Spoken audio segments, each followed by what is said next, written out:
30 seconds to go now. With me is my colleague Simon Jones. And Simon, so we're expecting, I'm geared up, lots of phones. Yeah, I've got mine. We're expecting this in about 20 seconds. I'm getting the countdown in my ear. They're saying around 3 o'clock, so it might not be 3 o'clock on the dot, but it should be 3-ish. And the idea is there's going to be a 10-second siren sound, and your phone is going to vibrate. 2 seconds. Ah.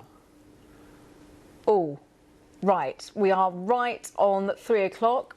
I've got no alerts. My phone's not vibrating. We're running late. And I'm not on either of my phones. There you go. So it should be that phones that are connected to the 4G or 5G network should go off any time now. It's not just me, is it? It's not just. Well, it's not going off on my phone either. This could turn out to be some classic television here. I feel like we've broken the fourth wall, haven't we? Right, let's, on a serious note, what is this meant to be for? And I wonder, I'd love to know. I wish we had immediate access with our viewers. If you're getting these alerts, tweet me, let me know. Maybe that's the way to do it. It's worth pointing out, last time they tested it, 2.5 years ago, some people got the alert early, some people got it late, some people didn't get it at all. We're in the not getting it at all category at the moment. But the idea is...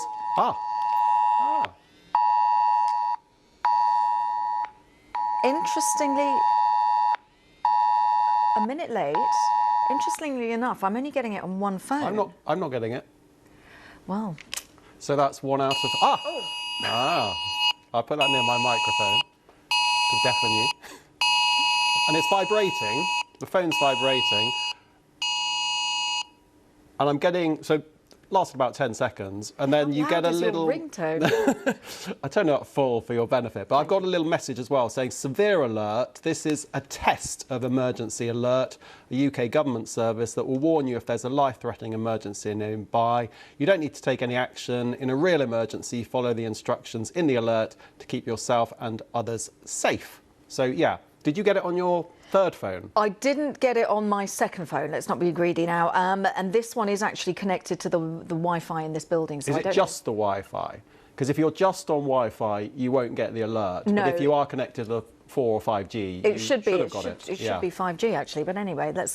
But the serious note to this is Pat McFadden was saying, the Work and Pensions Secretary is saying that the test is to make sure the system works well when we need it most. When are those kind of scenarios that we will need it? It's supposed to be for life-threatening situations. So, for example, that could be a terror attack, it could be severe weather, it could be flooding. And actually, the alert has been used 5 times in reality. Now, 2 of those were for flooding, 2 were for weather alerts, so Storm Eowyn back in January, and 1 was actually for an unexploded World War II bomb that people had to leave their homes in the Plymouth area last year. And the idea is it can be quite localised. So although this alert is UK-wide, and I'm told if you want a statistic, there are some 87 million phones in the UK, so a lot of people will have been hearing that siren noise, but it can be very localised. So, you know, if there's an incident in Plymouth, you don't need to tell people in Scotland about it. So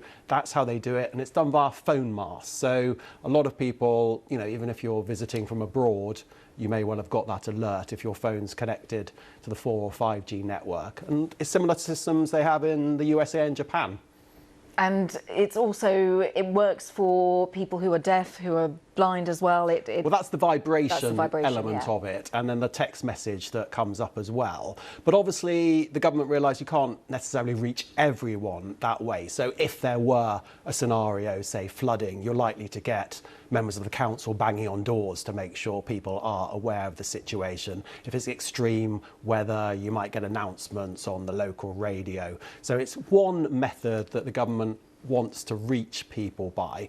And now this test has been done, they will be looking at it to see how it worked, because as I said, when they tried it 2.5 years ago, there were some issues, certain people didn't get it. So I think they'll certainly be wanting to see, it'll be interesting to see why you didn't get it on one of your phones, but you did on another. Somebody doesn't love me. Just really almost fourth wall breaking. We are mentioned on our live page that there was general confusion in the BBC newsroom because the alert... We tried to bring clarity. The emergency alert was a little bit delayed because we didn't hear it dead on 1500, but arguably It's been done now.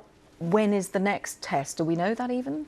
No, I think obviously this is the first one for 2.5 years and it has been used in reality. So the government will want to assess this along with mobile phone providers. I think what was interesting is that you got yours before mine, but they were both in similar time frame. Do you want to hear it again? I can recreate it.